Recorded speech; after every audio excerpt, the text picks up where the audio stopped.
സംസ്ഥാനത്ത് വേനൽ ചൂടിന് ആശ്വാസമില്ല. പാലക്കാട് ജില്ലയിലെ താപനില 40 ഡിഗ്രി സെൽഷ്യസായി ഉയർന്നു.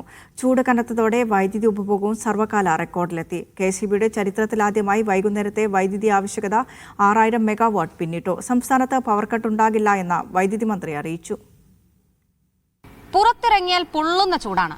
18-ാം തീയതി വരെ ഈ സ്ഥിതി തുടരാനാണ് സാധ്യതയെന്നാണ് പ്രവചനം. അങ്ങനെയാണെങ്കിൽ ഈ ഉഷ്ണത്തിൽ നിന്ന് രക്ഷ നേടാൻ കാത്തിരിക്കേണ്ടി വരുമെന്ന് സാരം. പാലക്കാട് ജില്ലയിൽ 40 ഡിഗ്രി സെൽഷ്യസ് ചൂട് രേഖപ്പെടുത്തിയപ്പോൾ കൊല്ലം ജില്ലയിൽ താപനില 38 ഡിഗ്രി സെൽഷ്യസും കണ്ണൂരിൽ 37.9 ഡിഗ്രി സെൽഷ്യസുമായി ഉയർന്നു. പത്തനംതിട്ട, ആലപ്പുഴ, കോട്ടയം, ഇടുക്കി ജില്ലകളിൽ അൾട്രാ വയലറ്റ് സൂചിക കൂടിയതിനാൽ പലയിടങ്ങളിലും ഓറഞ്ച് അലർട്ടാണ്. സൂര്യാഘാതം ഏൽക്കാതിരിക്കാൻ പൊതുജനം ശ്രദ്ധിക്കണമെന്ന് ദുരന്ത നിവാരണ അതോറിറ്റി മുന്നറിയിപ്പ് നൽകി.